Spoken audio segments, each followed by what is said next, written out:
Dan zikirnya alhamdulillah Bapak Ibu sudah hafal semua dari sedahulu kala. Rabbana atina fid dunya hasanah wa fil akhirati hasanah wa qina adzabannar. Ulang lagi, Rabbana atina fid dunya hasanah wa fil akhirati hasanah wa qina adzabannar. Rabbana atina fid dunya hasanah. Dapat seberapa saja sampai di Hajar Aswad.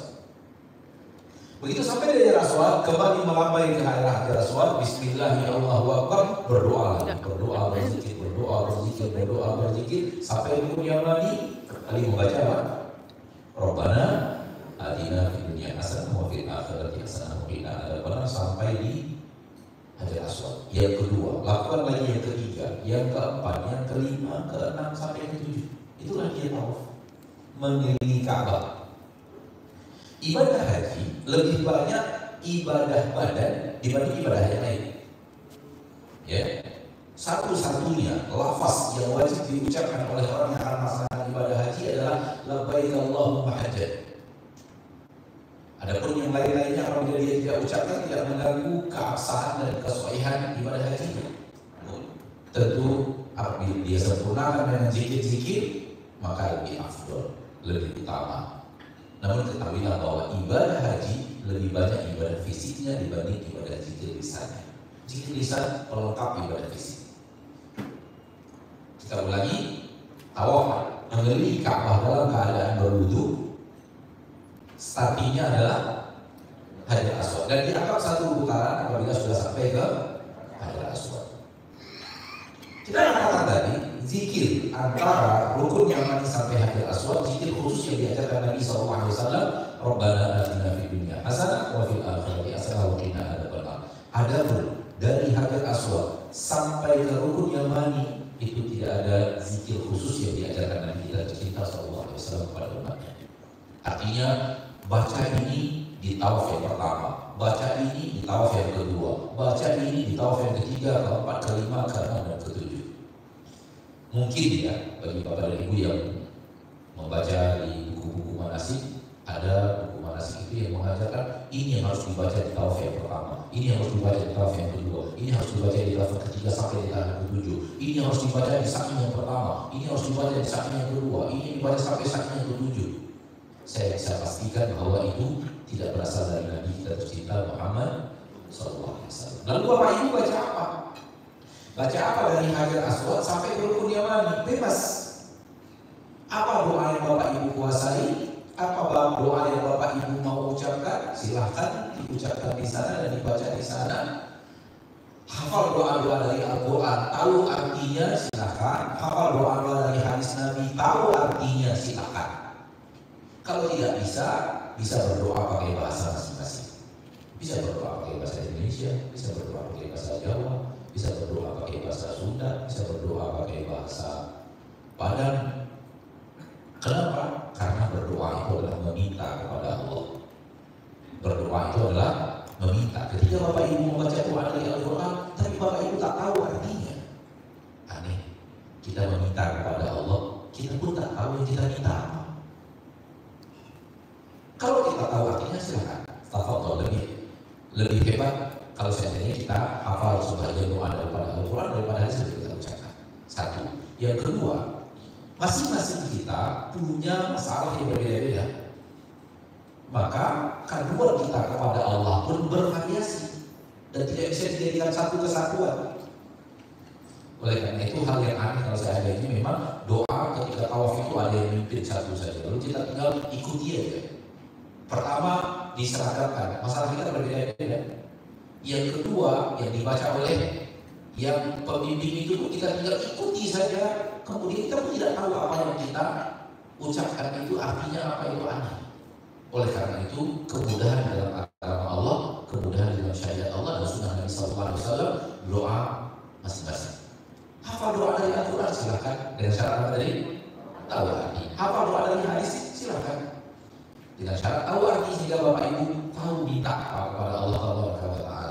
Sekiranya tidak, maka berdoa juga pakai bahasa Indonesia, pakai bahasa kita, bahasa Sunda, bahasa Jawa, bahasa yang lainnya. Mungkin ada di antara kita yang mungkin dari Bali mungkin ya, pakai bahasa Bali, ada yang dari Kalimantan mungkin, Banjarmasin kemarin Kemudian ada dari Banjarmasin pakai bahasa Banjar.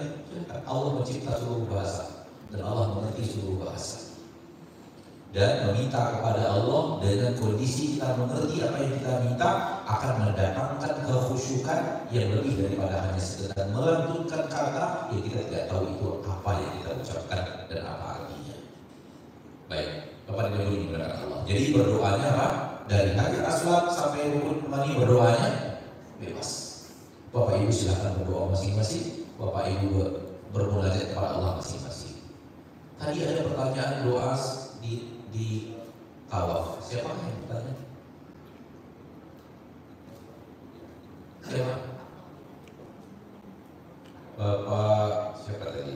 Bapak Tony dari Lampung. Oh, belum datang. Masya Allah. Saya berjanji membahasnya tadi ketika tawaf. Kita jawab nanti kalau beliau datang kita sampaikan lagi bahwa katanya ketika berdoa di tawaf khusus untuk doa akhirat saja, doa dunia nggak boleh. Yang larang siapa?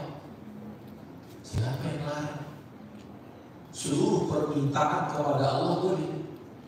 Yang tidak boleh itu justru kalau meminta kepada selain Allah. Para sahabat sampai meminta garam kepada Allah. Tapi bukan di tawaf ya. Ketika garam habis di rumah minta dulu kepada Allah baru pergi keluar mencari garam, membeli garam. Sebegitunya para sahabat meminta kepada Allah sampai urusan garam pun mereka berdoa kepada Allah sebelum pergi keluar mencari garam. Apa itu dimuliakan Allah? Tidak ada. Namun ini adalah kesempatan hebat. Ini adalah hal yang sangat luar biasa keberadaan kita di kota Mekah. Saya hanya ingin mengatakan seperti ini. Keberadaan kita di tempat yang luar biasa seperti ini hendaknya doa-doa akhirat lebih banyak daripada doa dunia. Ya, sempat kita bahas tadi kepada Bapak Tony dari Lampung bahwa bolehkah berdoa dalam ketika tawaf kita dengan doa-doa yang urusannya adalah urusan dunia kita? Jawabannya boleh. Tak ada sedikit dari Nabi kita tercinta Sallallahu Alaihi Wasallam. Ketika tawaf ini kita bebas berdoa sebebas-bebasnya. Ya, ini kita sedang berada di ibadah yang luar biasa, sedang berada di tempat yang luar biasa. Mudah-mudahan kita juga berada dalam kondisi iman yang luar biasa. Mudah-mudahan dengannya pintu ijabah sangat terbuka untuk kita.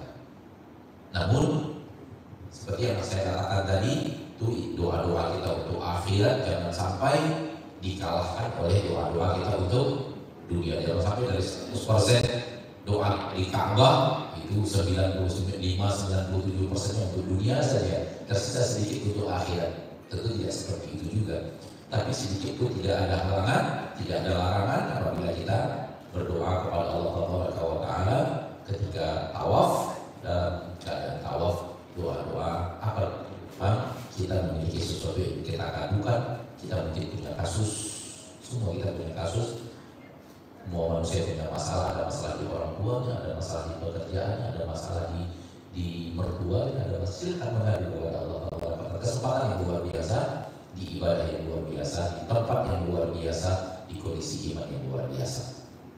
Yang bertanya ketika tawaf, Ustaz harus dalam keadaan berwudu. Iya, harus dalam keadaan berwudu. Makanya kalau batal, pertama kenali di mana tempat batalnya.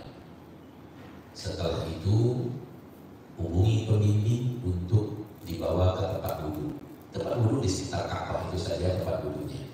Ya, kemudian tidak perlu diulang dari awal, tapi cukup disambung. Cukup disambung. Sekiranya Bapak Ibu batalnya di Rukun Yamani di putaran yang ketiga, begitu batal wudu, kenali di mana tempat kita batal. Beritahu pembimbing, wudu saya batal. Ya, nanti pembimbing akan membawa kita insyaallah taala ke tempat wudu, lalu kita kembali lagi ke tempat tersebut. Di tempat di mana kita batal tadi mundur sedikit, mundur dari tempatnya. Kenapa? Karena kita takut nanti ada 1 juta, 2 juta yang belum kita tawafi. Berarti tidak cukup tawaf kita 7. Oleh karena itu para ulama mengatakan setelah kita mengenali tempatnya, balik lagi ke tempat itu, mundur dulu agar kita yakin bahwa tempat kita memulai sudah nyambung dengan tempat kita di batal dulu. Jadi tidak perlu harus diulang, bahkan putaran itu tidak perlu diulang. Misalnya putaran kelima, kelima misalnya, oh saya ulang dari putaran kelima lah karena saya di putaran kelima batal, tak perlu. Disambung di mana di tempat kita batal wudhu. Begitu caranya. Dan pertanyaan beliau juga tadi, bagaimana dengan persentuhan suami dan istri? Karena ada pertanyaan, ada ungkapan dari sebagian rekan-rekan bahwa ketika nanti tawaf jangan sampai bersentuhan dengan istri karena itu akan membatalkan wudhu, cukup istri pegang kain ihramnya saja.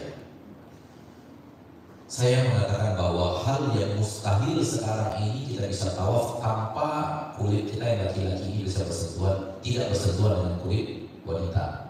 Hal yang mustahil sekarang itu terjadi di sana. Kenapa? Saking padatnya orang yang tawaf dan terlalu banyak wanita di sekitar kita yang tidak pakai kaos kaki. Terlalu banyak juga tentu mereka tidak pakai sarung tangan dan mereka main dorong kita. Jadi hal yang mustahil kita bisa melaksanakan tawaf tanpa terjadinya persentuhan kulit laki-laki dan wanita. Apakah ini membatalkan wudhu? Pendapat yang paling kuat dari pendapat ahli fikih, sekedar bersentuhan kulit laki-laki dan wanita tidak membatalkan wudhu. Tidak membatalkan wudhu. Namun memang yang banyak mazhab dipakai di Indonesia adalah mazhab yang menyatakan mazhab Syafi'i, karena mazhab Syafi'i yang terkenal di negeri kita Indonesia yang mayoritas di Indonesia, dan mazhab Syafi'i menyatakan batal. Oleh karena itu kita sedari kecil merasa bahwa sekedar bersentuhan begitu saja membatalkan wudhu, sehingga akhirnya itulah yang terjadi pada diri kita bertahun-tahun. Ketika kita akan tawaf kita bingung bagaimana caranya bisa tawaf tanpa batal wudhu. Masalah ini panjang, saya tidak ingin membahasnya secara fikih, namun bahwa pendapat yang paling kuat yang didukung oleh ayat-ayat, dan didukung oleh hadis-hadis Nabi yang sangat jelas dan tegas. Salah satunya Aisyah mengatakan bahwa suatu hari Rasulullah pernah mencium salah seorang istrinya, kemudian langsung keluar masuk masjid dan menjadi imam. Rasulullah sengaja mencium istrinya, kemudian keluar langsung menjadi imam. Kalau seandainya itu batal wudhu, maka wudhu Rasul harusnya sudah batal, kemudian dia tidak sah untuk menjadi imam. Kata perawi hadis yaitu ponakan Aisyah Urwah bin Zubair, saya yakin yang dicium itu engkau adalah engkau wahai bibi. Kan Aisyah tersenyum ketika ponakannya Urwah bin Zubair mengatakan yang dicium itu adalah engkau wahai bibi, karena Aisyah adalah bibi daripada Urwah bin Zubair, adik dari kakak Aisyah. Kakak Aisyah bernama Asma punya anak Urwah, ayahnya bernama Zubair. Dan riwayat-riwayat hadis yang Sahih Bukhari dan yang lainnya, ketika Rasulullah sedang sholat malam di kamar, Rasulullah mencolek kaki Aisyah, kemudian Aisyah melipatnya lalu kemudian sujud. Duduk di antara dua sujud lagi, Rasulullah berdiri lagi, Aisyah kembali membentangkan kaki. Kalau Rasulullah mau sujud, Rasulullah colek lagi kaki Aisyah. Mencolek kaki Aisyah menunjukkan Rasul sengaja menyentuh Aisyah. Ini menunjukkan dengan jelas dan tegas bahwa pendapat Imam Ahmad, pendapat Imam Malik bahwa sesungguhnya bersentuhan kulit, sekedar bersentuhan kulit itu tidak membatalkan wudhu.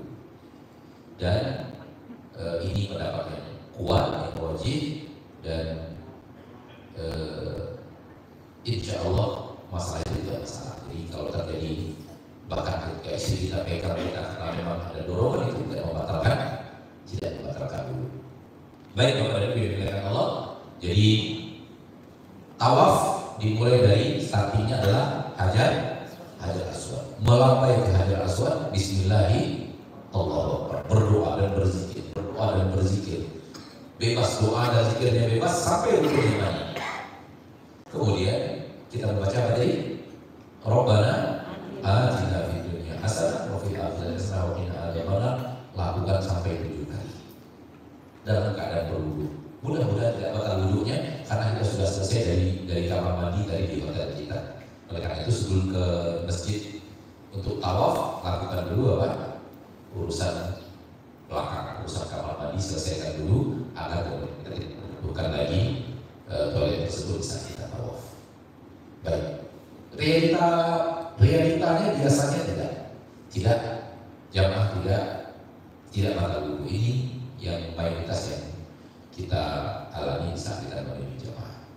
Ketika sudah selesai tujuh, maka yang laki-laki kembali menutup bahu, karena bahu hanya dibuka di tawaf qudum, di tawaf umroh. Setelah itu bahu tidak dibuka. Itu hanya dilakukan Nabi dan para sahabat ketika kita sedang di tawaf qudum. Ustaz, ada yang menerangkan bahwa 3 putaran pertama yang laki-laki berlari kecil, itu benar. 3 putaran pertama laki-laki berlari kecil, itu benar. Namun para ulama mengatakan sekiranya kita membawa rombongan wanita, maka laki-laki tidak berlari kecil, supaya wanitanya tidak ketinggalan. Karena kalau laki-laki berlari kecil di putaran pertama, otomatis itu ketinggalan, istri ketinggalan, itu otomatis, karena wanita tidak dianjurkan berlari kecil. Maka kalau memang ada yang akan dibawa orang tua, bawa istri, bawa rombongan, maka tidak bisa kita melakukan lari kecil, kita hanya berjalan biasa sampai selesai tawaf. Baik, ketika sudah selesai 7 putaran, bahu kanan kembali kita tutup dan sembari bergerak ke belakang maqam Ibrahim, kita membaca wattakhidhu min maqam Ibrahim musalla, wattakhidhu min maqam Ibrahim musalla. Jadikan maqam Ibrahim sebagai tempat sholat. Maka kita sholat di bagian yang telah disiapkan oleh pengurus Masjid Haram, Masjid Mekah. Ada tempat dispesialkan, ini tempat Allahu Akbar. Bapak Ibu yang dimuliakan Allah, hafal semua surah Allahu Akbar. Bapak Ibu yang dimuliakan Allah, hafal semua surah Al-Kafirun, hafal semua surah Al-Ikhlas. Alhamdulillah. Inilah dia kehebatan agama Islam. Kenapa? Karena Bapak Ibu coba lihat, yang haji bersama Rasul kita banyak sekali penghafal Al-Quran. Kalau tahu para sahabat Nabi tidak hafal semua Al-Quran, sebagian mereka tidak hafal semua Al-Quran, namun mereka punya hafalan yang sangat banyak. Kenapa Allah menganjurkan sunnatnya hanya Al-Kafirun dan Al-Ikhlas? Karena Allah tahu jumlah hafalan kita. Karena Allah tahu apa? Jumlah hafalan kita. Padahal yang haji bersama Rasul banyak sekali menghafal Al-Quran. Kalau kamu tidak hafal Al-Quran, banyak hafalan juga. Karena mereka kebiasaan menghafal Al-Quran para sahabat Rasulullah SAW, walaupun tidak semuanya menghafal Al-Quran total 30 juz, tapi banyak menghafal Al-Quran dan banyak hafalan. Tetap Allah hanya menyuruh untuk Al-Kafirun dan Al-Ikhlas, karena Allah tahu umat Nabi Muhammad belakangan seperti apa hafalannya. Ternyata alhamdulillah itulah dia surat yang paling banyak dihafal oleh umat. Sekiranya Nabi untuk membaca surat Ar-Rahman, udah bingung kita pergi haji, pergi umrahnya, harus menghafal surat Ar-Rahman. Ya, ada 31 fabiai ala irobikuma tugabiban tertukar-tukar. Ya kan? Subhanallah, Allah inilah dia kehebatan agama Allah. Kenapa? Karena Allah tahu apa yang akan terjadi sampai akhir zaman, dan Allah mendatangkan ibadah yang tidak mempersulit manusia sampai akhir zaman. Itu beribadah sesuai sunnah Nabi, ringan, dan ringan. Yang berat itu oleh-olehnya. Ya, itu berat itu biasanya. Ya. Tapi kalau ibadahnya mah kalau sesuai dengan sunnah ringan ibadah itu. Contoh Bapak Ibu coba lihat. Ketika tawaf tadi bebas, silakan. Sementara di tempat lain diajarkan ini yang harus dibaca tawaf yang pertama, ini yang harus dibaca di tawaf yang kedua, ini yang harus dibaca di tawaf yang panjang-panjang sampai ada yang nangis menghadap kepada kita. Ustaz, bagaimana caranya? Saya baca aja nggak bisa. Bagaimana cara saya akan tawaf dengan baik dan benar? Doa ini panjang, saya baca aja nggak bisa. Dan semua itu adalah aksi manusia menampakkan zikir dalam tawaf yang tidak diajarkan Nabi kita, akhirnya memberatkan. Baik Bapak dan Ibu, setelah selesai sholat 2 rakaat di belakang maqam Ibrahim, rakaat pertama baca apa tadi Bapak Ibu? Al-Fatihah dulu. Langsung lihat kafir, nggak sah sholatnya. Al-Fatihah dulu, iftitah dulu, Al-Fatihah baru Al-Kafirun. Rakaat kedua membaca Al-Fatihah dan Al-Ikhlas, Al-Fatihah dan Al-Ikhlas. Insya Allah gampang. Selesai sholat, maka ada lagi sunat setelah tawaf, namanya minum air zam-zam. Itu juga ibadah sunat, namun ibadah sunat tetap kita kerjakan, bukan hanya sunat sebagaimana sunat-sunat yang lainnya. Karena ibadah haji adalah ibadah yang spesial, ibadah haji adalah ibadah yang langka. Usahakan seluruh yang sunat-sunat itu jangan sampai ditinggal. Maka ada sunat berikutnya yaitu meminum air zam-zam setelah sholat. Maka mundur kita ke belakang, telah disiapkan oleh pemerintah Saudi di bagian belakang ini keran-keran zam-zamnya dengan paper cupnya sudah disiapkan semua. Kita tinggal ambil seperti ini, ambil air zam-zam. Ada 3 hal yang disunatkan. Pertama, berdoa sebelum minum air zam-zam. Yang kedua, meminum air zam-zam. Dan yang ketiga, ambil air zam-zam, ambil sebanyak air zam-zam, lalu basahkan kita, basahkan wajah kita dengan air zam-zam. Tawadhu dengan air zam-zam. Itu dia, membasahkan sebagian tubuh dengan air zam-zam. Jadi meminum air zam-zam itu ada 3 yang disunatkan. Pertama apa tadi? Berdoa sebelum minum air zam-zam. Yang kedua, meminumnya sendiri. Yang ketiga, ambil lalu basahkan wajah kita, basahkan kepala kita. Kalau kita yang laki-laki bisa basahkan bagian daripada dada kita dengan air zam-zam. Itu juga kita lakukan. Dengan itu selesai tawaf.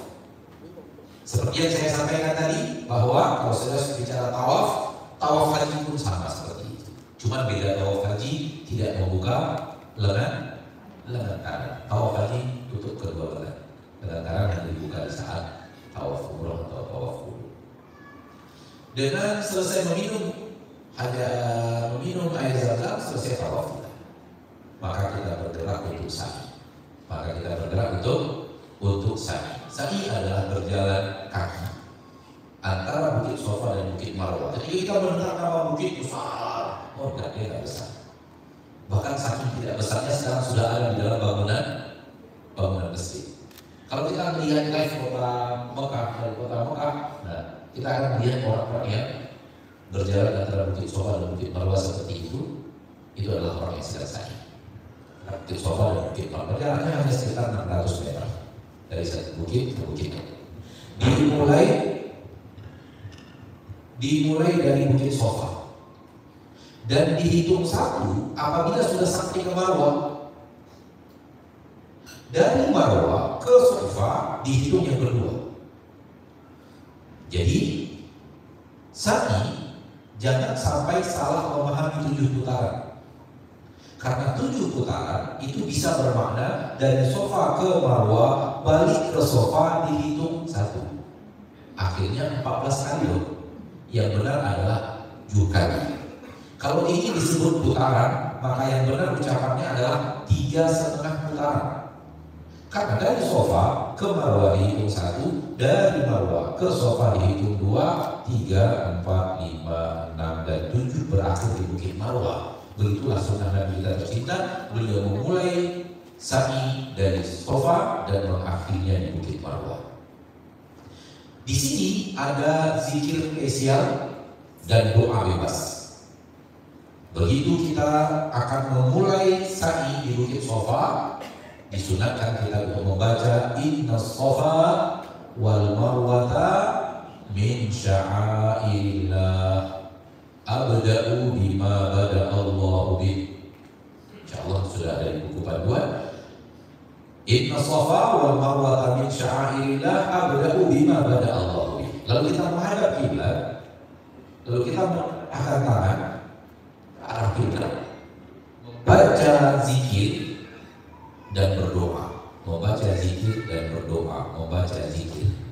Ada 5 kali, ada 3 kali membaca zikir.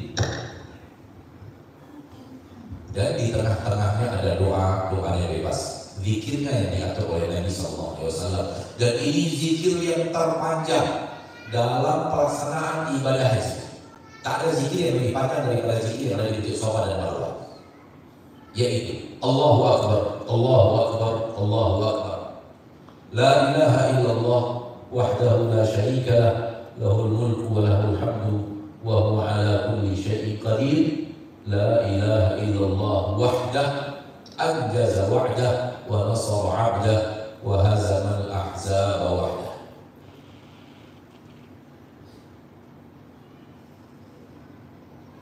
Ya, ini yang saya bacakan, yang saya hafal dari zikir. Allahu Akbar, Allahu Akbar. Coba buku Bapak dan Ibu. Allahu Akbar, Allahu Akbar, Allahu Akbar. La ilaha illallah wahdahu la syarika lah, lahul mulku wa lahul hamdu wa huwa ala kulli syai'in qadir. La ilaha illallah wahdah anjaza wa'dah wa nasara 'abdah wa hazama al-ahzaba wahdah. Walaupun ini zikir yang paling panjang, namun zikir ini zikir yang familiar. Ya, familiar sekali. Baca zikir ini, lalu berdoa, lalu baca lagi, lalu berdoa, lalu baca lagi. Berdoanya bebas. Seperti yang tadi kita katakan pada saat tawaf, tidak ada doa khusus untuk tawaf. Zikir saat yang pertama, saat yang kedua, doanya bebas. Sebagaimana bebasnya kita berdoa tadi pada saat kita sedang tawaf di antara Hajar Aswad sampai ke Rukun Yamani. Hal yang sama ketika berada di atas Bukit Sofa, ketika hal yang berada di Bukit Marwah, zikirnya ditentukan, namun doanya bebas. Bapak Ibu yang dimuliakan Allah, nanti di sana ketika kita berada di Bukit Sofa dan Marwah, saya akan mengencangkan suara, mengeraskan suara saya ketika membaca zikir, supaya nanti Bapak Ibu membaca zikir juga, lalu saya diam. Bapak Ibu silakan berdoa masing-masing, doanya masing-masing. Lalu saya keraskan lagi doa suara saya, kemudian saya diam lagi, kemudian Bapak Ibu berdoa masing-masing. Agar apa? Agar waktu kita untuk berdoa dan berzikir sama semuanya, sehingga waktunya seiring, di mana kita selesai untuk bisa berjalan bersama lagi menuju Bukit Marwah. Di Bukit Marwah nanti akan ada, di antara Bukit Marwah dan Sofa dan Marwah, dan Bukit juga Marwah ke Sofa, akan ada lampu hijau. Nah, di lampu hijau itu disunatkan berlari kecil yang laki-laki. Kita yang laki-laki disunatkan berlari kecil, wanita adalah biasa. Dan di sini kita bisa yang laki-laki berlari kecil, itu hanya sekitar 100 meter saja. Kita berlari kecil, dan begitu sampai di akhir lampu hijau, kita berdiri sejenak sampai ibu-ibu datang, baru bergerak lagi bersama-sama. Namun yang di tawaf bisa dalam 7 putaran, 3 putaran berlari kecilnya. Maka di Bukit Sofa dan Marwah waktu sa'i tetap kita lakukan berlari kecilnya untuk yang laki-laki, karena ketika kita berlari kecil kita bisa berhenti sejenak sehingga ibu-ibu bisa datang. Baik yang berjalan ibu-ibu, baik yang berlari kecil laki-laki, membaca Rabbi ighfir warham innaka antal a'azzul akram. Rabbi ighfir warham innaka antal a'azzul akram. Seberapa pun dapat sampai selesai di lampu hijau, kemudian berjalan kaki biasa. Jadi berlari kecilnya hanya di lampu hijau itu saja, bukan dari Sofa dan Marwah semuanya berlari kecil, bukan, hanya di lampu hijau itu saja. Apa ini lampu hijau ini? Dulu ketika Rasul kita tercinta SAW sedang melaksanakan ibadah sa'i di situ, ini posisinya lembah, apa namanya, lembah itu. Nah, di lembah itu ketika mulai memasuki bibir lembah, Rasulullah berlari kecil sampai habis bibir lembah itu di ujung sana, Rasulullah berjalan biasa lagi. Begitu balik dari Bukit Marwah ke Bukit Sofa, memasuki bibir lembah, Rasul berlari kecil di lembah itu sampai habis. Nah, inilah sekarang yang dibuatkan lampu hijau, artinya ilo lembah yang dulu Rasulullah SAW berlari kecil di lembah ini, maka kita pun berlari kecil di space lembah tersebut yang telah diberikan tanda lampu hijau oleh pengurus masjid Al-Haram. Baik Pak Ibu, jadi sesampai di Bukit Sofa kita menghadap kiblat, berzikir dan berdoa, berzikir dan berdoa dan berzikir, lalu berjalan ke Bukit Marwah, ada lampu hijau, kita berlari kecil sampai di Bukit Marwah, kita menghadap kiblat juga, berdiri, kemudian berzikir, berdoa, berzikir, berdoa, berzikir. Ada 3 kali zikir, di tengah-tengahnya ada 2 doa dan doanya masing-masing. Seperti itu terus lakukan sampai 7 kali. Dan ketika sa'i, apabila kita batal wudhu tidak masalah. karena sa'i tidak wajib dalam keadaan berwudu. Jadi setelah selesai sholat tadi di belakang makam Ibrahim, kalau wudhu Bapak Ibu belakang tidak mengharuskan Bapak Ibu wudhu lagi, karena ibadah setelahnya tidak mengharuskan wudhu. Hanya tawaf yang harus dalam keadaan berwudhu, dan sholat setelah tawaf tentu juga harus dalam keadaan berwudhu. Jadi kalau saya batal wudhu ketika sa'i, silakan lanjutkan saja, tidak menjadi keharusan kita dalam keadaan berwudhu. Dan satu-satunya ibadah haji, seluruh rangkaian ibadah haji yang harus dalam keadaan berwudu hanya tawaf itu saja. Hanya tawaf dan sholat di belakang makam Ibrahim itu saja harus dalam keadaan berwudu. Selama kita wukuf di Arafah, selama kita mabit di Mina, harus dalam keadaan berwudu. Kalau tisu kalau bisa, harus dalam keadaan berwudu. Jawabannya tidak harus. Seandainya Bapak Ibu ingin menjaga wudu tentu lebih baik, namun tidak wajib dalam keadaan berwudu. Satu-satunya yang wajib dalam keadaan berwudu adalah tawaf dan sholat setelah tawaf itu saja. Yang lainnya boleh dilakukan walau tanpa wudu. Selama di sa'i, yang di bahagian sofa itu bahagian genap, mulai daripada 0, 2, 4, 6. Dan di bahagian marwah itu bahagian bilangan ganjil 1, 3, 5, 7. Dan berakhir di marwah bilangan yang ke-7. Jangan sampai 14 ya Bapak Ibu ya. Kami pernah di musim haji. Terima kasih banyak.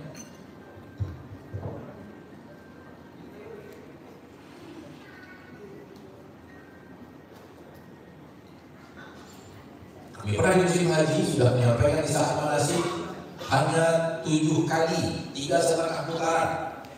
Namun ketika praktek di lapangan, ada seorang orang tua, lama kita tunggu gak kelar-kelar.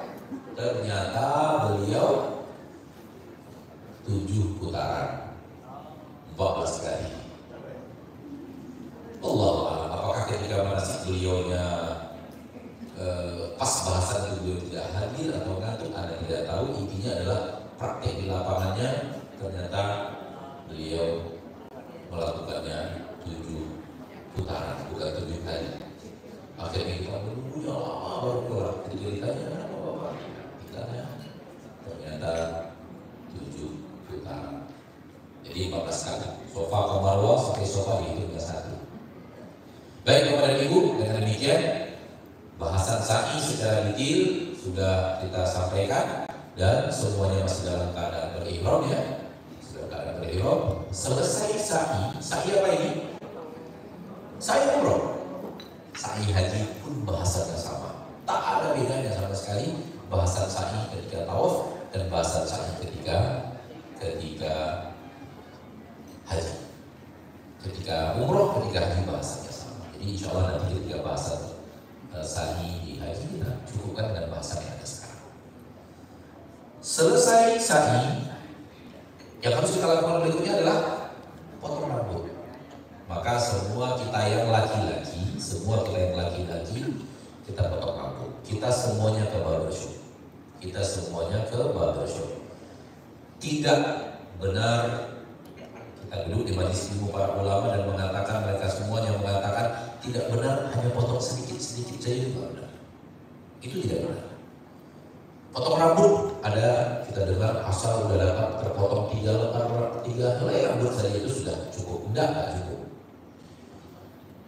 Karena yang diharuskan adalah mayoritas bahagian rambut di kepala terkena potongan.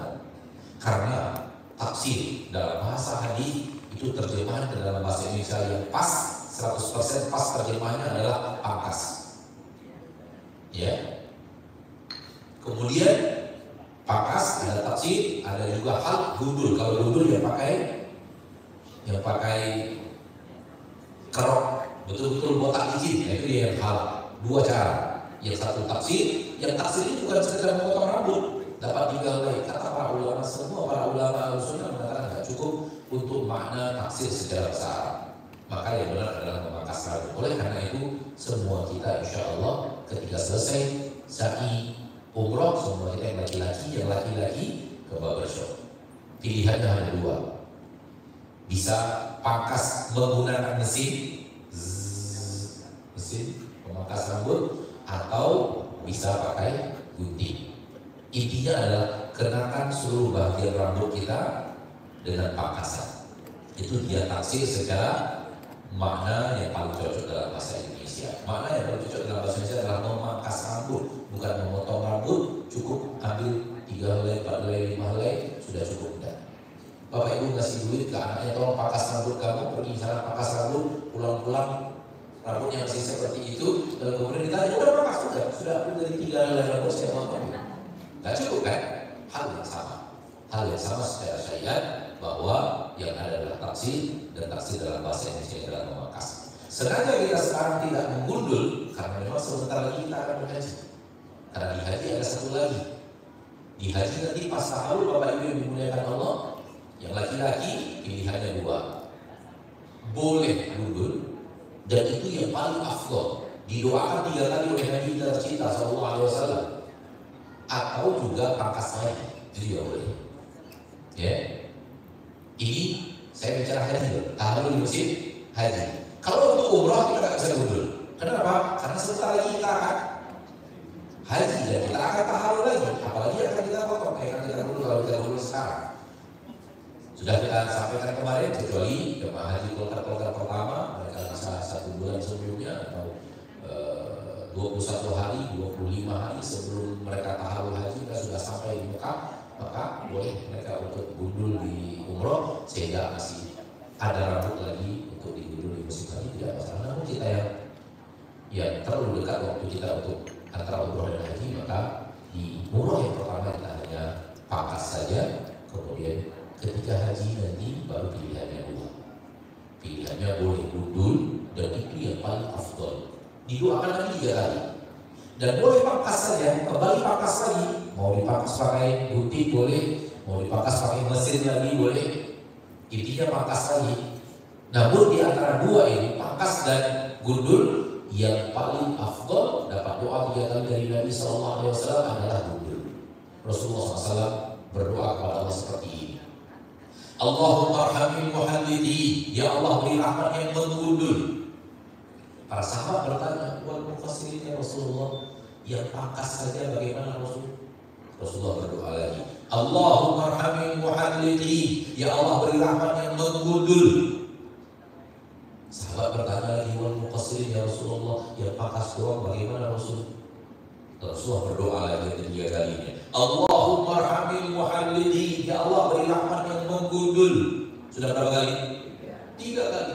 Para sahabat bertanya lagi, wal mufassirin ya Rasulullah, yang pangkasannya bagaimana Rasul? Rasul mengatakan untuk yang keempat, wal mufassirin, dan yang pangkas. Pak Ibu coba lihat, ya Allah beri rahmat yang menggundul, ya Allah beri rahmat yang menggundul, ya Allah beri rahmat yang menggundul, dan yang pangkas.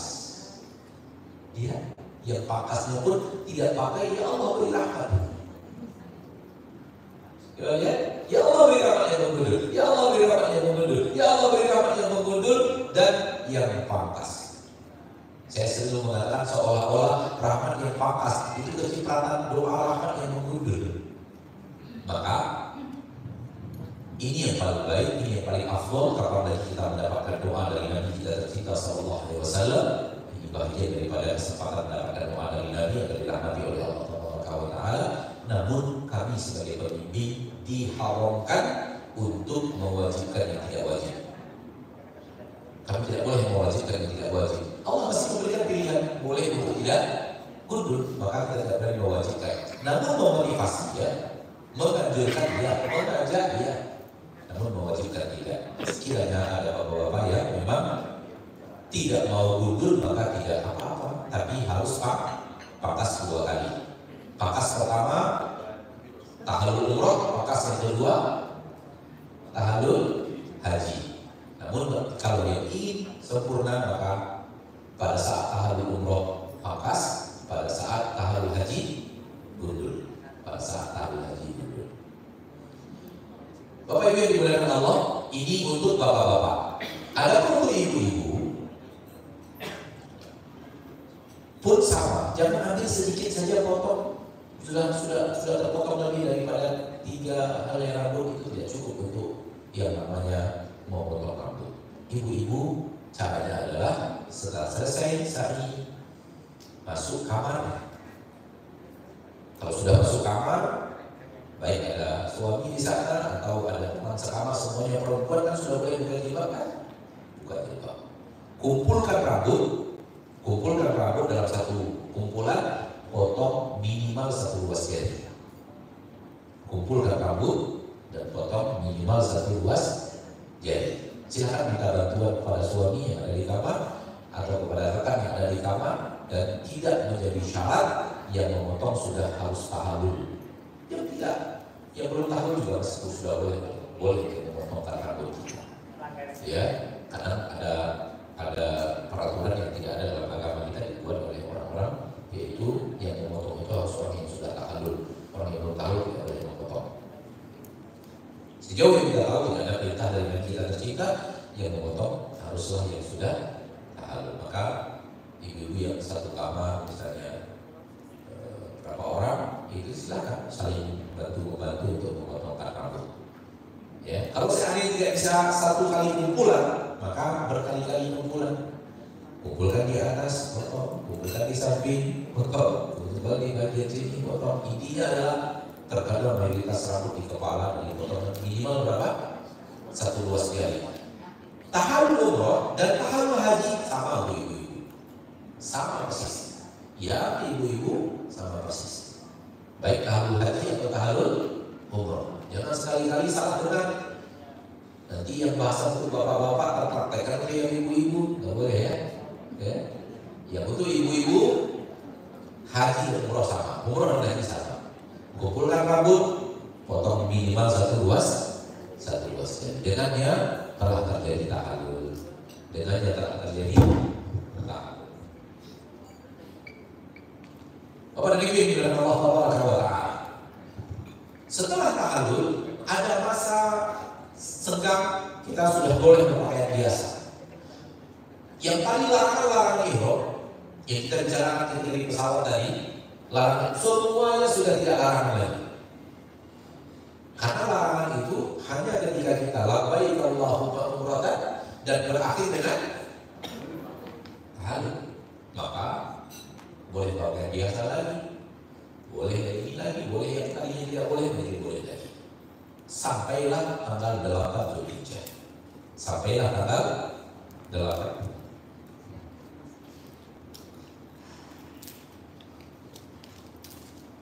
Tanggal 8 Zulhijjah adalah waktu untuk mulai ibadah haji. Maka kita mulai masuk ibadah haji pada tanggal 8 Zulhijjah. Kembali kita melakukan memakai kain ihram. Ya, kembali kita memakai kain ihram. Dan kita memulai manasik haji dari tempat di mana kita ada menginap pada waktu itu. Secara teknis kita sebenarnya sudah pindah dari hotel di dekat Masjidil Haram ke hotel transit. Ini nanti saya akan dibicarakan. Saya tidak tahu apakah sudah dibicarakan atau belum. Intinya adalah terjadi perpindahan 1 kali dari hotel di dekat masjid, terutama kita datang kita langsung menginap di hotel di dekat masjid. Lalu kemudian 2 hari sebelum, 3 hari sebelum tanggal 5 Zulhijjah kita keluar dari hotel tersebut, kita pindah ke hotel transit. Ini akan dibicarakan oleh tim teknis dan kita akan memulai dari hotel transit itu. Masih sama-sama di kota Mekah di hotel transit. Dari situ kita memulai ihram haji. Maka kembali kita mandi, yang laki-laki kembali memakai parfum di badan, yang wanita tidak. Adapun kuku kita sudah kita potong sebelumnya, yang lainnya sudah kita berarti tidak lagi karena sudah selesai semuanya. Bagi yang kemarin tidak sempat sunat ihram di umroh, tolong disempurnakan di haji. Namun disunatkan mandi dan disunatkan memakai parfum di badan yang laki-laki saja, kemudian memakai pakaian ihram dan memulai ihram haji di hotel transit. Di hotel transit. Insyaallah taala. Kapan itu? Sekira-kira waktu duha. Rasul kita tercinta SAW memulainya di waktu itu. Di waktu duha beliau memulai ihram hajinya. Mengucapkan apa ihram haji? Labbaik Allahumma hajjat. Labbaik Allahumma hajjat. Lalu disunatkan untuk istilah. Fa in habasani habisun famahilli haitsu habasani. Apabila aku terhalang oleh sesuatu untuk menyempurnakan haji ini, maka saya akan tahallul di tempat di mana saya terhalang. Ini sekira-kira. Allah kita tidak tahu apa yang akan terjadi. Dan semenjak perjalanan ibadah haji saya membawa jemaah haji, tidak pernah ada yang terhalang. Namun disunatkan untuk mengucapkannya. Kita tidak tahu apa yang terjadi. Kita tidak tahu apa yang akan terjadi. Oleh karena itu disunatkan untuk membacanya. Walau saya secara pribadi belum pernah ada yang terhalang melaksanakan ibadah haji. Ya. Alhamdulillah selama memimpin tidak pernah mendapatkan halangan untuk menyempurnakan ibadah haji. Namun tetap setiap mengucapkan ihram tetap saya mengucapkan fa'in habasani habisun famahilli itu habasani, karena itu disunatkan. Kita tentu tidak ingin ada yang menghalangi kita untuk menyempurnakannya. Namun kalau terjadi, semoga tidak terjadi, kita berdoa kepada Allah semoga Allah memberikan kelancaran kepada kita semuanya, maka tetap diucapkan sebagai syarat sunnah mengucapkannya. Fa'in habasani habisun famahilli itu habasani, lalu bertalbiyah labbaik Allahumma labbaik labbaik la syarika laka labbaik innal hamda wa ni'mata laka wal mulk la syarika laka. Kemana kita? Ke Mina. Mulailah kita masuk tendanya, mulailah ibadah haji, mulailah kita menyaksikan semua dunia kumpul di Mina, semua dunia kumpul di Arafah, semua dunia kumpul di Muzdalifah. Ketika kita di Masjid Al-Haram kumpul juga di Masjid Al-Haram, tapi ada yang pakai biasa, ada yang pakai ihram. Namun ketika di Mina semua orang berihram, semua orang dari berbagai dunia melaksanakan ibadah haji. Terjadilah perkumpulan yang luar biasa internasional di Mina. Rasul kita tercinta SAW sampai di Mina sebelum waktu zuhur. Maka kita akan usahakan juga sampai di Mina sebelum waktu zuhur. Rasul sholat zuhur di Mina, masing-masing sholat zuhur, asar, isya 2 rakaat di kosong. Namun tidak jamak. Jadi pelaksanaan sholat di Mina itu di kosong, zuhur 2 rakaat pada waktunya, asar 2 rakaat pada waktunya, maghrib 3 rakaat pada waktunya, dan isya 2 rakaat pada waktunya, subuh 2 rakaat tentunya pada waktunya. Ini tata cara pelaksanaan sholat selama berada di Mina, termasuk yang nanti tanggal 10, tanggal 11, tanggal 12, tanggal 13 sama persis. Sebagaimana di tanggal 8 kita masuk, begitulah yang dilakukan oleh Nabi kita tercinta dalam hadis yang jelas bahwa Nabi kita masuk ke Mina sebelum sholat zuhur. Beliau sholat zuhur pada waktunya 2 rakaat. Kemudian sholat asar pada waktunya 2 rakaat. Kemudian sholat maghrib pada waktunya 3 rakaat, dan sholat isya pada waktunya 2 rakaat. Dan begitu pelaksanaan selama beliau berada di kota Mina, di daerah Mina, pelaksanaan ibadah haji. Dan beliau tidak membedakan ini penduduk Mekah, ini penduduk yang datang dari Madinah, ini penduduk musafir yang datang dari tempat lain. Beliau tidak membedakan. Bahkan jemaah sahabat yang orang Mekah sendiri tetap sholat zuhurnya 2 rakaat. Sebagian ulama mengatakan bahwa Rasul 2 rakaat karena musafir. Ya benar tidak, karena Rasul tidak memerintahkan para sahabat yang domisilinya orang Mekah untuk menyempurnakan sholat zuhur 4 rakaat. Maka ini adalah tata cara manasik haji yang diajarkan oleh Nabi kita tercinta di dalam sunnahnya Sallallahu Alaihi Wasallam. Maka Bapak Ibu yang dimuliakan Allah, nanti begitu di sana kita akan masuk tenda maktab, ya, tenda di di Mina atau di Arafah dikenal dengan nama Makka. Itu nanti kita akan berkumpul beraneka ragam travel dari Indonesia dan akan menggunakan toilet bersama-sama.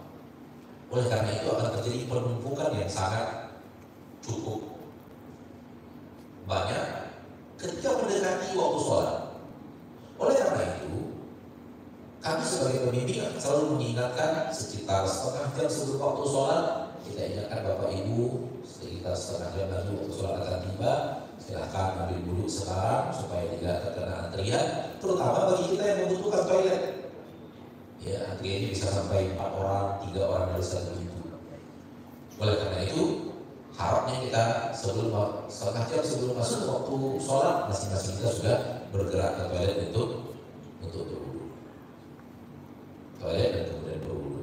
Karena ketika masuk waktu zuhur, azan langsung qomat. Tidak ada sholat sunat. Begitu dilakukan Rasulullah kita Muhammad sallallahu alaihi wasallam. Langsung sholat zuhur 2 rakaat. Begitu masuk waktu asar, azan, langsung qomat. Tidak ada sholat sunat. Langsung kita sholat asar 2 rakaat berjamaah. Di mana kita berjamaahnya? Di dalam tenda itu. Di dalam tenda kita akan berjamaah. Di situ tempat kita tidur, di situ tempat kita sholat, di situ tempat kita makan.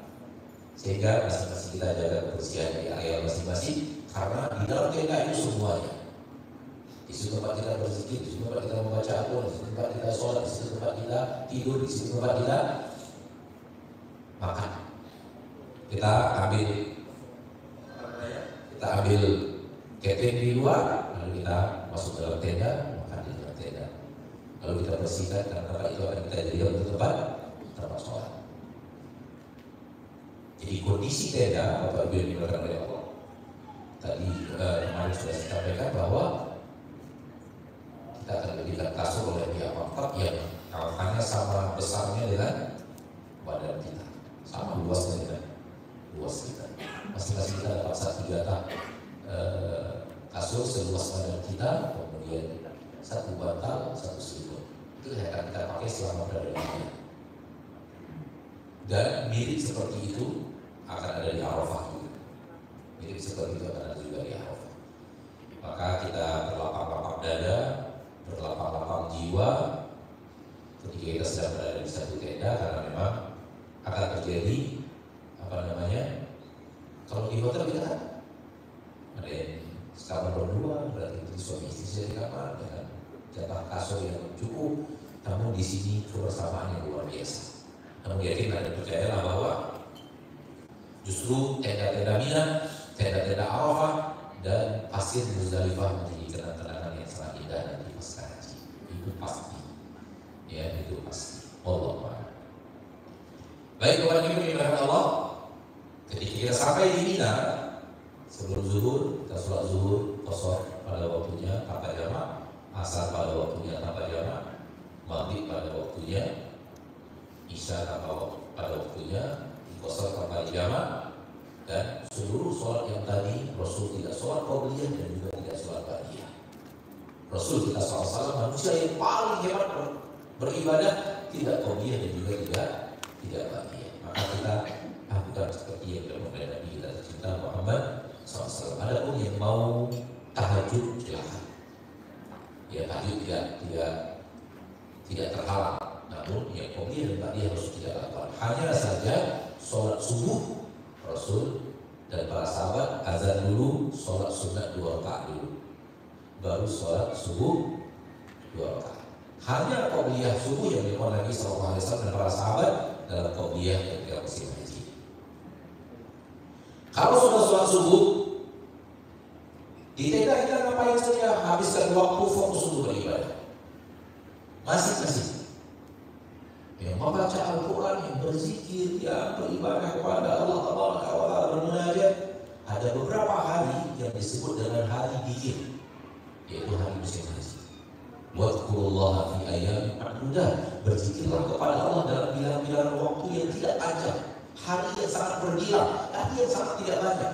Kesempatan untuk berzikir kepada Allah semaksimal mungkin dan beribadah kepada Allah, dan selesaikan urusan dunia kita dalam arti kata selesai, fokuskan untuk akhirat. Ini kesempatan yang luar biasa kita untuk fokus kepada akhirat setelah sekian puluh tahun waktu kita juga kita telah gunakan untuk dunia.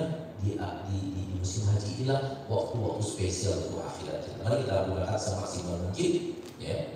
Kenapa? Karena memang di sana tidak ada kegiatan yang spesial. Kita masing-masing, kita bawa Al-Quran, kita baca Al-Quran, dan harapannya Bapak Ibu bisa mempertahankan Al-Quran selama musim haji. Bawa Al-Quran, baca Al-Quran, capek baca Al-Quran zikir, ya. Tiba waktunya sholat duha, tiba waktunya sholat tahajud, bangun sebelum sholat subuh tahajud, ya. Ada waktu lagi berzikir, membaca Al-Quran. Nanti juga akan kita selang-seling dengan kajian setelah sholat fardu, insyaallah ta'ala, untuk mengingatkan lagi. Namun pada dasarnya ibadah masing-masing. Ibadah masing-masing, baca Al-Quran dan berzikir, sholat masing-masing, dalam ibadah sunnah seperti duha, apalagi di tanggal 11, 12, 13 itu kita saja kita. Ya, kita sibukkan diri kita dengan akhirat kita masing-masing, kita dengan Rabb kita, dengan Allah Taala. Ketika tanggal 9 telah tiba setelah sholat subuh, kita akan bergerak ke mana Bapak Ibu? Ke Arafah. Labbaik Allahumma labbaik, labbaik la syarika laka labbaik, innal hamda wa ni'mata laka wal mulk la syarika lak. Sampailah kita di Arafah. Semoga mudah-mudahan insyaallah, dan itu yang selalu terjadi, kita sampai di Arafah sebelum waktu zuhur.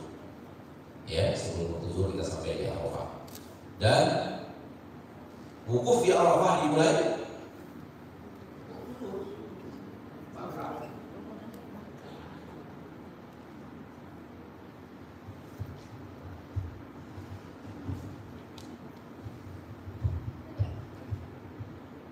waktu zuhur, dimulai di Arafah. Waktu zuhur yang namanya wukuf mulai waktu zuhur. Sekiranya kita sampai di Arafah, sebelum zuhur, sekiranya Bapak Ibu membutuhkan tidur, maka tidurlah sebelum waktu zuhur tiba. Karena yang namanya wukuf di Arafah adalah ibadah haji yang paling spesial. Ibadah haji yang paling spesial adalah wukuf di Arafah. Rukun haji yang paling kuat dan kokoh adalah wukuf di Arafah. Sampai Nabi mengatakan al-hajju Arafah, haji itu adalah Arafah. Kata para ulama, karena memang haji itulah rukun, Arafah itulah wukuf di Arafah itulah rukun haji yang paling kokoh. Barang siapa yang mendapatkan Arafah, maka dia dapat haji. Tak dapat Arafah, gagal hajinya pada tahun itu. Maka waktu yang paling spesial, haji yang paling spesial, waktu yang paling spesial itu adalah waktu wukuf dari mulai zuhur sampai maghrib.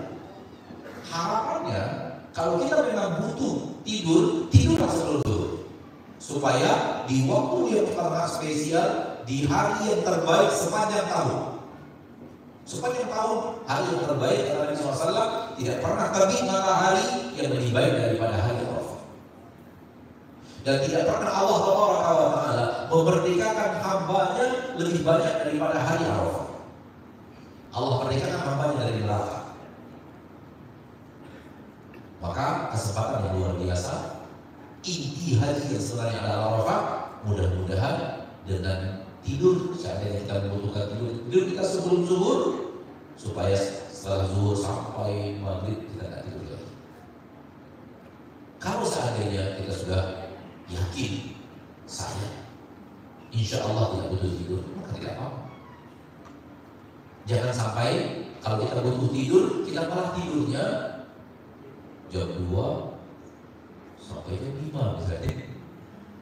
Di waktu yang spesial malah kita tidur. Maka kita ingatkan, dan nanti di sana insya Allah kami juga berkewajiban untuk mengingatkan Bapak Ibu yang butuh tidur. Diharapkan kalau kita sudah sampai di Arafah sebelum zuhur, maka yang butuh tidur usahakan tidur. Karena bagaimanapun tidur kita di dunia tidak akan selelap tidur kita di hotel. Karena kita sudah bersama-sama, maka usahakan kalau memang butuh tidur. Tapi kalau Bapak Ibu yakin saya orangnya nggak tidur maka silakan. Kalau harus memilih maka pilihlah sebelum zuhur. Sekiranya setelah sebelum zuhur sudah tidur, kemudian setelah zuhur juga ngantuk, ya coba berwudu dan masih ngantuk juga, daripada dilanjutkan sampai ngantuk luar biasa berzikir dan membaca Al-Qur'annya, maka lebih baik tidur. Tapi ingatkan teman sebelah, tolong setengah jam 45 menit dari sekarang saya bangunkan. Jangan sampai kita tidur tidak minta kepada teman di kiri kanan kita untuk dibangunkan, nanti mereka sungkan membangunkan kita, kebablasan kita tidur. Ya, karena waktunya adalah waktu yang terbaik. Ibadah yang terbaik adalah wukuf di Arafah. Baik Bapak dan Ibu, ketika waktu zuhur tiba akan ada khutbah Arafah. Rasul khutbah. Kemudian azan, langsung qomat, sholat zuhur 2 rakaat. Langsung qomat lagi, sholat asar 2 rakaat. Begitu cara pelaksanaan sholat Nabi SAW ketika haji di Arafah. Jadi di Mina Rasulullah SAW mengqashar, tidak berjamaah, namun di Arafah dan di Muzdalifah Rasulullah SAW berjamaah dan mengqashar. Maka insya Allah Ta'ala kita akan lakukan seperti itu. Kita akan sholat azan, kemudian qomat, kemudian sholat zuhur 2 rakaat, kemudian qomat lagi, kemudian sholat asar 2 rakaat.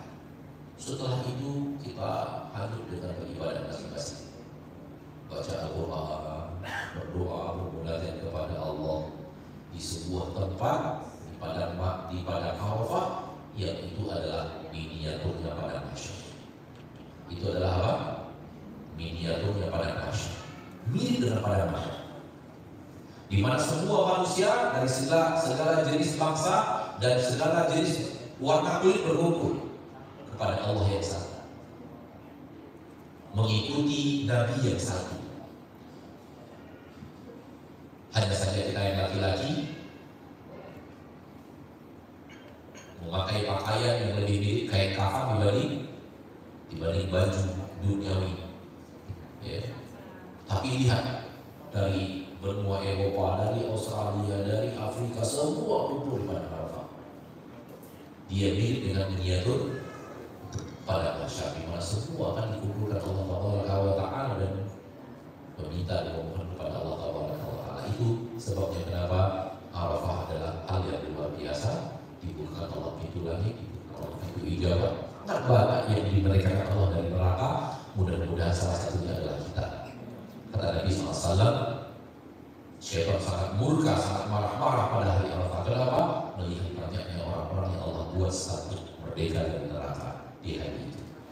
Maka maksimalkan ketaatan kita, maksimalkan ibadah kita, bertobat kepada Allah Ta'ala, minta ampun atas dosa kesalahan yang kita lakukan kepada Allah Ta'ala. Bapak Ibu dimuliakan Allah Ta'ala, sampai kapan ini? Sampai maghrib. Dengan datangnya waktu maghrib, habis waktu wukuf. Dengan datangnya waktu maghrib, habis waktu wukuf, dan kita bersiap-siap meninggalkan Arafah menuju Muzdalifah. Dulu Bapak dan Ibu, sebelum ada kereta api setelah itu dari Arafah ke Muzdalifah ke Mina, itu dari Arafah ke Muzdalifah waktu tempuhnya 6 jam. Dulu waktu tempuhnya 6 jam. Namun semenjak ada kereta berubah menjadi 3 jam. Jadi sebagian jemaah haji sudah dibawa melalui kereta api, sehingga sisanya setengahnya pakai mobil, pakai bus. Ya, Bapak Ibu yang dimuliakan Allah, dulu sebelum kereta itu ada, kereta Arafah Muzdalifah Mina itu ada, kami 6 jam dulu dari Arafah ke Muzdalifah. Padahal jarak tempuhnya hanya 16 km, 14 km, itu 6 jam. Namun sekarang alhamdulillah tinggal 3 jam. Kadang-kadang dapat kemudahan oleh Allah Ta'ala 2 jam sampai di Muzdalifah. Namun memang itu adalah kemacetan yang luar biasa pada hari itu, karena sekian juta berkumpul. Ya, tahun kemarin kalau tidak salah 3,5 juta, hampir 4 juta yang berkumpul bergerak ke sama-sama di waktu yang sama. Setelah maghrib mereka semua bergerak menuju Muzdalifah. Kita pun sama. Setelah waktu maghrib tiba, kita tidak sholat maghrib di Muzdalifah. Walaupun waktu maghrib sudah tiba. Karena apa? Karena Nabi kita cinta sholat maghribnya di Muzdalifah. Maka kita akan berusaha untuk sholat maghrib di Muzdalifah. Bapak Ibu yang dimuliakan Allah, kita naik bus, lalu kita bergerak menuju Muzdalifah. Sesampainya di Muzdalifah, kita akan sholat maghrib dan isya di jamak dan di qasar. Satu kali azan, qomat, sholat maghrib 3 rakaat, kemudian qomat lagi dan sholat isya 2 rakaat. Di Muzdalifah apa ibadah hajinya? Maghrib itu apa? Bermalam. Maka kita bermalam. Rasul kita Muhammad SAW, Nabi kita tercinta, Nabi SAW begitu sampai di Muzdalifah, qomat, azan, kemudian qomat, sholat maghrib 3 rakaat, kemudian qomat lagi, sholat isya 2 rakaat. Rasul SAW langsung tidur, tidak pakai sholat malam sampai subuh. Jadi di Muzdalifah ibadah haji yang paling afdal dalam bermalam bukannya sholat malam, bukannya baca Al-Quran. Justru ibadah haji yang paling afdal di Muzdalifah adalah turun. Itu ibadah haji yang paling afdal di Muzdalifah. Kenapa? Rasul mempraktikkan seperti itu. Rasul tidak sholat malam, Rasul tidak membaca Al-Quran, Rasul tidak bertalbiyah. Begitu selesai sholat isya, Rasul langsung tidur, rebahan sampai sholat subuh. Inilah satu-satunya waktu di mana tidur lebih afdal daripada sholat malam. Ya, sangat dianjurkan kita di Muzdalifah itu tidur. Dan kondisi di Muzdalifah seperti yang saya katakan, Bapak Ibu dimuliakan Allah, kita ada di hamparan padang pasir. Kemudian ada sebagian yang karpetnya, kalau tidak ada karpetnya kita siapkan karpet, lalu kita bentangkan, lalu kita berbahan di sana sampai subuh. Setelah sholat subuh tiba, kita azan, kemudian sholat sunat 2 rakaat, kemudian qomat, kemudian sholat subuh berjamaah 2 rakaat, kemudian setelah sholat subuh kita berdoa. Setelah sholat subuh berdoa, kemudian masuk bus dan baru kita akan bergerak ke Mekah untuk tawaf. Tawafnya tawaf haji. Kita sa'i lagi, sa'i haji. Kita tahallul lagi, tahallulnya tahallul haji. Seperti yang tadi saya katakan, saya tidak bahas lagi di sa'inya, saya tidak bahas lagi di tawafnya, mencukupkan bahasan yang ada di umroh karena ibadahnya sama. Ibadahnya sama. Bapak Ibu yang dimuliakan Allah, izinkan saya katakan seperti ini. Ini perjalanan kita dari Muzdalifah, kita akan langsung ke Mekah, tawaf, sa'i, takbir dan balik ke Mina. Ini diizinkan oleh Rasul kita tercinta. Sementara Rasul kita tercinta Muhammad SAW dari Muzdalifah ke Mina dulu, melontar dulu, tahallul di Mina, baru berangkat ke Mekah. Tawaf dan sa'i para sahabat, kemudian bergerak lagi ke Mina. Jadi Rasulullah SAW ke Mina dulu, melontar dulu, kemudian tahallul, kemudian berangkat ke Mekah, tawaf, sa'i para sahabat yang tamattu, balik lagi ke Mina, baru mabit. Kita, perjalanan kita dari Muzdalifah kita kemana? Ke Mekah, tawaf, sa'i, tahallul, baru balik ke Mina, melontar mabit. Bolehkah ini? Jawabannya boleh. Karena pada tanggal 10 Zulhijjah, seluruh pertanyaan para sahabat, ya Rasulullah, saya tawaf dulu, baru saya melontar. Ya Rasulullah SAW, saya tahallul dulu, baru saya melontar. Saya tahallul dulu, baru saya tawaf. Semua perjalanan haji yang tanggal 10 itu, manapun yang didahulukan, seluruh pertanyaan para sahabat, seluruhnya dijawab oleh Nabi kita SAW, if'al wala haraj, kerjakan tidak apa-apa, kerjakan tidak apa-apa, kerjakan tidak apa-apa. Maka kenapa kita memilih ke Mekah dulu tawaf dan sa'i, karena pengalaman kami, saya secara pribadi bertahun-tahun mencoba untuk ke Mina dulu, melontar dulu, kemudian tahallul, kemudian naik bus ke Mekah, kemudian tawaf dan sa'i, kemudian balik lagi ke Mina. Paling cepat sampai di Mina jam 11 malam. Kenapa? Ke Mina macet, melontar Jumrah Aqabah padat, tahallul antrian panjang, menunggu bus menjemput kita ke Makkah lama karena macetnya Mina. Kemudian kita naik bus berangkat lagi ke Mekah, macet juga ke Mekahnya. Kemudian tumpukan manusia yang luar biasa ketika tawaf haji, tawaf ifadah, tumpukan yang luar biasa ketika sa'i, sehingga grup yang pertama kali sampai ke tenda Mina tanggal 13 malam, dan yang paling terakhir sampai di Mina sebanyak perjalanan, selama perjalanan pengalaman saya perjalanan, yang paling terakhir, bus yang paling terakhir sampai di Mina jam 10 pagi tanggal 11. Sehingga satu bus itu kita wakilkan melontar jumrohnya. Saya dan Ustaz Syuhada waktu itu masing-masing setengah jamaah Ustaz Syuhada yang melontarkan untuk jamaah yang belum pulang dari Mekah, dan setengahnya saya. Ternyata setelah saya selesai setengah, Ustaz Syuhada belum selesai, dia bilang saya nggak kuat lagi kamu yang melontarkan. Saya lontarkan mewakili jamaah yang belum pulang dari. Ini kondisinya ketika kita ke Mina dulu, melontar dulu, kemudian tahallul, kemudian baru nunggu bus untuk ke Mekah. Terjadi beberapa kali kemacetan. Namun akhirnya setelah sekian lama terjadi seperti itu, kita mulai mufakat bagaimana kalau kita ambil kemudahan dari Nabi SAW. Bukankah boleh untuk tawaf terlebih dahulu oleh Nabi? Mari kita dari Muzdalifah tawaf dulu, mengambil keringanan yang diberikan oleh Nabi Muhammad SAW. Maka di tahun sekian kita mulai program mengambil keringanan dari Nabi dari Muzdalifah. Rata-rata orang ke Mina kita langsung ke Mekah, tawaf sa'i.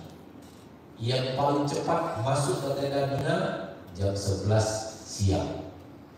Yang paling lambat masuk tenda Mina jam 4 sore. Yang tadi kalau kita ke Mina dulu, kemudian baru ke Mekah, yang paling cepat yang berapa? 11 malam baru sampai di tenda Mina.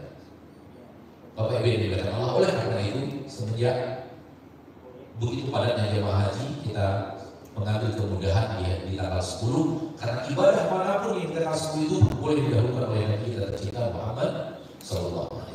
Maka kita tidak menutup keterangan bahwa sebenarnya Nabi kita tercinta perjalanan beliau dari Muzdalifah ke Mina, melontar, baru kemudian tahallul, baru kemudian beliau berangkat ke Mekah, kemudian beliau tawaf, ya, sahabat-sahabatnya sa'i, kemudian beliau berangkat kembali ke Mina dan mati di Mina.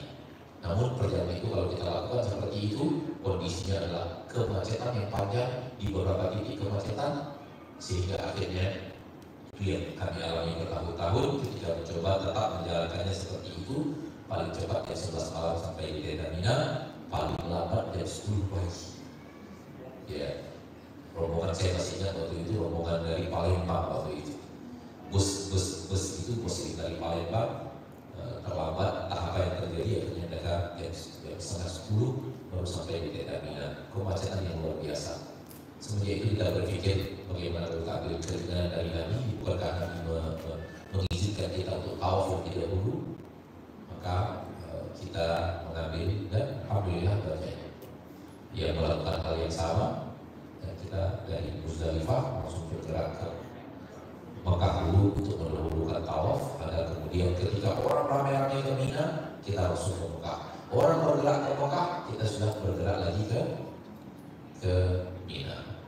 Bapak Ibu yang Allah, secara materi haji saya cukupkan sekian dulu. Nanti insya Allah kita lanjutkan di malamnya di tanggal 10 sesampainya kita dibina lagi dari Mekah. Dan itu tinggal mabit dan melontar. Hanya itu lagi bahasan yang tersisa, mabit dan melontar. Dan tawaf wada urusannya sama dengan tawaf yang lainnya, hanya saja tidak memakai kain.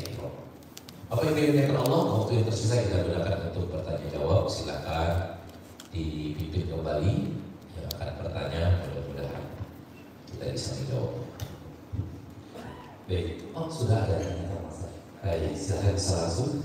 Oke, kita dua pertanyaan ya, dua pertanyaan. Kalau sudah masuk nanti, silakan terlebih dahulu dari Bapak. Baik, terima kasih. Assalamualaikum warahmatullahi wabarakatuh. Yang kami hormati Pak Ustadz Nuruli, saya Ahmad Riyadi Pak dari Jakarta. Kebetulan saya bergabung di Haji Furoda, yaitu bendera Wipatur Pak. Mohon izin barangkali bertanya hal yang sifatnya teknis, Pak Ustadz. Untuk identitas WIPA dan Niko gitu ya, itu seperti apa? Apakah sama? Dan saya mencermati proses keberangkatan kan tangannya beda ya Pak Ustadz ya. Nanti untuk koordinasi bimbingan dari Pak Ustadz Nuruli sendiri seperti apa? Apa tentu kan kami ingin dibimbing juga dengan Pak Ustadz, nanti sama-sama dengan rekan-rekan dari Niko juga. Itu yang pertama barangkali. Dan kedua, pengalaman tahun lalu Pak Ustadz, kami umroh, kebetulan satu kaki suka bermasalah, suka bengkak Pak Ustadz. Pada saat sakit, pada satu kaki saya bengkak, dan pada putaran kedua saya memakai sandal. Pembimbing pada saat itu menyatakan bahwa kalau sakit silakan pakai sandal saja. Ini memastikan saja Pak Ustadz, kalau itu bisa. Terakhir barangkali untuk akad Pak Ustadz, untuk suami istri, kalau boleh tahu jauh atau tidak ya Pak untuk koordinasi dengan istri barangkali, karena kami ini untuk haji baru pertama kali. Demikian barangkali. Assalamualaikum warahmatullahi wabarakatuh. Di pertanyaan pertama, di pembicaraan yang teknis Pak, ya, pembicaraan yang teknis, insya Allah Taala teknisnya saya secara pribadi di bimbingan hajinya, nanti di teknisnya bakal bicara dengan tim teknis, insya Allah dari Pak. Karena di sini tergabung juga yang masih sekarang tergabung juga jemaah Furoda dari Wipatur dan juga dari jemaah Furoda dari mereka sendiri, dan secara teknis dibicarakan bersama tim teknis.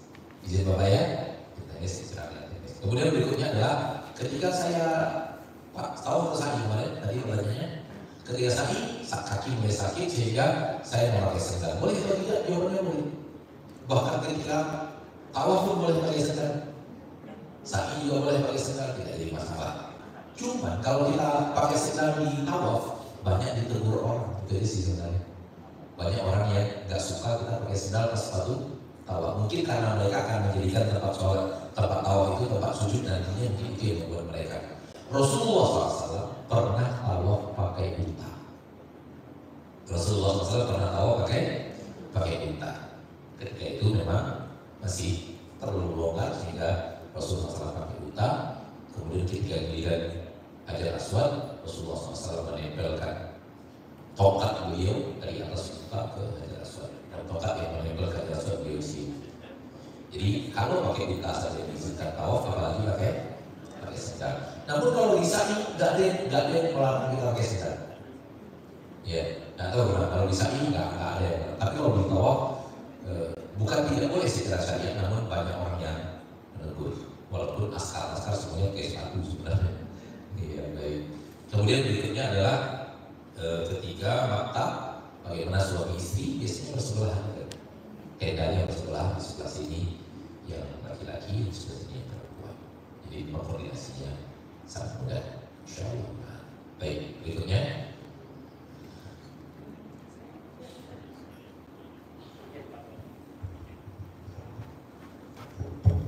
Assalamualaikum warahmatullahi wabarakatuh. Nama saya Silvi, asal dari Jakarta Barat. Yang saya ingin tanyakan tadi, ketika terjadi pelanggaran secara sengaja, itu kita harus membayar fidyah dengan 3 cara. Satu, menyembelih kambing atau puasa 3 hari dan atau memberi makan. Nah, ini 3 ini apakah termasuk dari fidyah itu atau fidyah berbeda ditambah sama yang salah satu dari 3? Fidyah itu adalah memilih salah satu di antara 3 tadi. Pilih salah satu. Nah. Jadi salah satu yang dipilih ya Ustaz. Ya. Ya, ada Ustaz satu lagi. Silakan. Buat kita yang ada yang namanya halaman menstruasi. Nah, itu kan kalau misalnya di sini ada rukun dan wajib. Kalau wajib kita membayar denda, misalnya dengan membayar denda atau dam. Yang saya ingin tanyakan, damnya apakah sama seperti yang larangan fidyah tadi dengan memilih salah satu, atau pokoknya damnya potong kambing gitu. Itu seperti apa, Ustaz? Ulangi lagi pertanyaan supaya yang lain paham. Saya paham sebenarnya, cuma supaya yang lain paham. Ulangi pertanyaan. Iya. Untuk kita wanita itu kan ada yang namanya menstruasi ya. Baik. Nah itu tadi kalau dari ada rukun dan wajib haji. Kalau rukun haji itu udah pasti harus dilakukan, tidak bisa digantikan dengan membayar denda atau apapun. Nah ada juga yang namanya wajib haji. Wajib haji itu ketika tidak dilakukan itu bisa digantikan dengan membayar denda atau dam. Nah dendanya itu apakah seperti yang fidyah tadi kita memilih atau sudah ditetapkan hanya dam atau potong kambing? Terima kasih. Ini buah daripada telah belajar manasik sebelumnya. Sehingga pertanyaan detail. Ini buah dari pertanyaan ini adalah buah daripada telah mempelajari manasik sebelumnya, sehingga pertanyaan detail. Ibadah haji ada rukun, ada wajib. Yang rukun itu tidak boleh ditinggal. Rukun haji ada 4: ihram, tawaf, sa'i, wukuf di Arafah. Itu tidak boleh ditinggal sama sekali. Ini 4 rukun haji yang tidak boleh ditinggal. Ada wajib haji. Wajib haji adalah ihram dari miqat, kemudian dari miqat mulai ihramnya, memakai pakaian itu sendiri, itu adalah wajib haji. Kemudian kita mabit di Muzdalifah adalah wajib haji. Kemudian mabit di Mina adalah wajib haji. Melontar jumroh adalah wajib haji. Apabila salah satu di antara wajib haji itu tidak dilakukan, maka membayar dam. Membayar apa? Dam. Rukun harus dikerjakan. Tapi kalau wajib haji apabila ditinggalkan, tidak membatalkan haji, namun ketika wajib haji ditinggalkan harus menyembelih seekor kambing, membayar dam. Pertanyaan adalah, apakah dam itu sama dengan fidyah yang tadi? Jawabannya berbeda. Kalau fidyah, ketika terjadi pelanggaran larangan ihram, itu boleh memilih salah satu di antara yang 3. Boleh menyembelih kambing, pilihannya. Kalau tidak, pilihannya boleh puasa. Kalau tidak, pilihannya boleh apa? Boleh memberi makan. Nah, kalau melanggar larangan wajib haji, wajib menyembelih seekor kambing. Gak ada pilihan lain. Wajib dam. Jadi tidak pilihan. Oh, saya tidak mau menyembelih kambing, tapi saya mau puasa 3 hari, nggak bisa. Kalau dam, yang itu adalah pelanggaran wajib haji, maka pilihan tidak ada. Yang ada adalah satu saja, yaitu menyembelih kambing dan dagingnya dibagikan kepada fakir miskin di kota Mekah. Ibu, sudah? Adapun wanita yang haid, itu tadi bagian daripada pertanyaan. Wanita yang haid tidak terhalang dari aneka ragam ibadah. Hanya saja tawaf terhalang sampai haidnya selesai. Hanya saja tawaf terhalang sampai haidnya selesai. Maka sekiranya ibu-ibu ada yang nanti berangkat ke Mekah, di pesawat masih suci, masih bersih, belum haid, ya sudah bismillah. Atau sudah dalam keadaan haid, ketika memulai tetap labbaik Allahumma, di atas pesawat labbaik Allahumma umrah, tetap. Kemudian ketika kita sampai di Mekah, ibu tetap menjaga larangan ihram, tapi tidak ikut rombongan tawaf karena masih dalam keadaan haid. Nunggu di hotel, di kamar hotel, dan kemudian kami yang laki-laki ini yang tidak haid dan wanita yang sedang suci tidak haid sama-sama pergi tawaf, namun wanita yang haid menanti di kamar, tidak ikut dulu sampai haidnya kelar. Selesai haidnya kelar, mandi dan langsung tawaf umroh, sa'i umroh, tahallul. Jadi umroh ibu jadi panjang jadinya. Umrohnya ibu berubah menjadi sekian hari. Kami yang laki-laki dengan yang lain mungkin 1 hari sudah selesai umrohnya. Tapi dengan adanya haid yang terjadi, ibu tetap dalam keadaan berumroh sampai haid selesai. Tetap menjaga larangan-larangan ihram. Jadi tidak yang haid tidak berarti membayar dam. Dia hanya menunda pelaksanaan ibadah tawaf sampai haid selesai. Sampai haid selesai. Kan ada beberapa hari itu insya Allah kita berada di kota Mekah. Insya Allah selesai sebelum datang musim haji. Hal yang sama. Ketika di umrohnya bersih, beberapa hari sebelum musim haji tetap haid. Ya sudah tetap. Ketika datang tanggal 8 dalam musim haji sudah tiba, wanita haid tetap mandi sunat ihram, kemudian memulai ihram labbaik Allahumma hajjan. Kemudian tetap berangkat ke Mina, tetap wukuf di Arafah, tetap mabit di Muzdalifah. Kemudian ketika kita sedang berangkat tawaf ke Mekah, tidak ikut tawaf. Tidak ikut tawaf. Kenapa? Sedang haid. Kami tawaf, sa'i, kemudian balik ke Mina, tetap berada di Mina. Sekiranya di Mina haidnya selesai, maka mandi, dan kami berkewajiban untuk yang seperti ini mengantarkan ke Mekah untuk tawaf dan sa'i.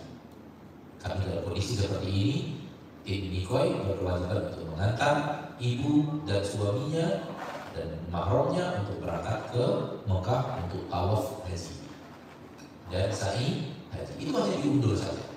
Jadi wanita yang haid bukan berarti tidak melakukan wajib-wajib haji, tetap dilakukan. Namun yang terhalang hanya adalah tawaf saja. Dan tawafnya diundur sampai haidnya selesai. Dan selama mengundur, ketika dia masih ihram, selama mengundur tawaf, terutama di umroh, tetap menjaga larangan-larangan itu. Tetap menjaga larangan-larangan itu. Adapun di musim haji bisa tahallul di hari yang sama walau belum tawaf. Haji bisa tahallul di hari yang sama walau belum tawaf. Karena di hari yang sama, di tanggal 10 itu ada tawaf dan sa'i, ada potong rambut, ada melontar jumroh. Ada 3 kan? Apabila 2 telah dikerjakan, maka terjadi tahallul. Apabila 2 telah dikerjakan, maka terjadi tahallul. Lihat Nabi kita tercinta. Nabi kita tercinta SAW begitu sampai di Mina, dia melontar jumroh, potong rambut. Sudah terjadi tahallul walau belum tawaf. Maka untuk haji, wanita haid tetap bisa tahallul di hari yang sama. Beda dengan umroh memang. Kalau umroh memang harus selesai dulu tawafnya, selesai sa'inya, baru bisa potong rambut. Wallahu ta'ala. Demikian jawaban saya, Ibu. Sudah cukup?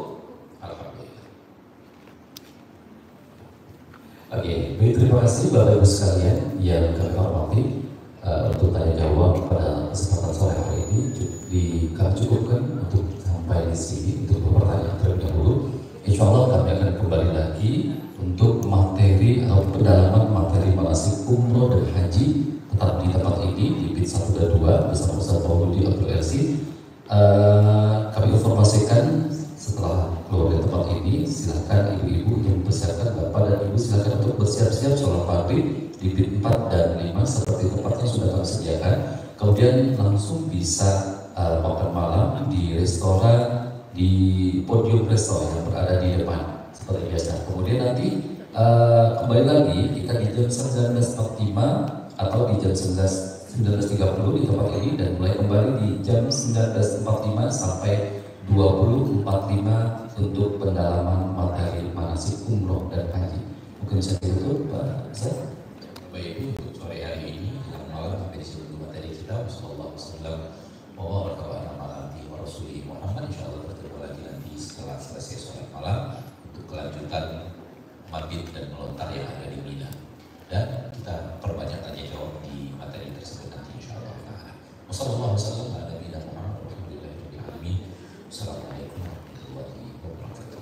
Waalaikumsalam warahmatullahi wabarakatuh. Terima kasih kepada Bapak Ustaz